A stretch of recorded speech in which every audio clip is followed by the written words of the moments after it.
नमस्कार शेतकरी बांधवांनो, सध्या बघू शकता ऑस्ट्रेलियन फुल रेड नेपर घास काढला जात आहे। तर काही अशा आपण स्टिकची क्वालिटी पाठवतो आणि काही असा आपला प्लॉट आहे सध्या।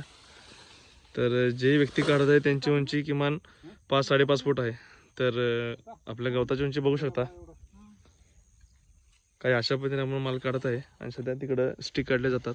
हा आपला कांडे गवताचा प्लॉट आहे। तर काही अशा पद्धतीने माझा प्लॉट आहे। हे आपले ग्रास आहे, ऑस्ट्रेलियन रेड नेपर ग्रास। पलीकडे सुपर नेपर आणि तायवान जॉइंट किंग आहे। काही अशा पद्धतीने इकडनं स्टिक नेले जातात आणि तिकडं पूर्ण चांगल्या पद्धतीने स्टिक्स काढले जातात। हे बघू शकता, तिथं आपलं फार्म हाऊस आहे, तिथं सगळे स्टिक्स काढले जातात। हे बघू शकता ऑस्ट्रेलियन रेड नेपर ग्रास, पूर्ण लाल असा हा फुल रेड नेपर ग्रास येतो। तुम्हाला होल महाराष्ट्र कुठेही पाहिजे असेल तर जो तुम्हाला स्क्रीनमध्ये नंबर दिसतो त्यावर कॉन्टॅक्ट करू शकता। आपल्या KS फार्म या YouTube channel like share subscribe करून धन्यवाद।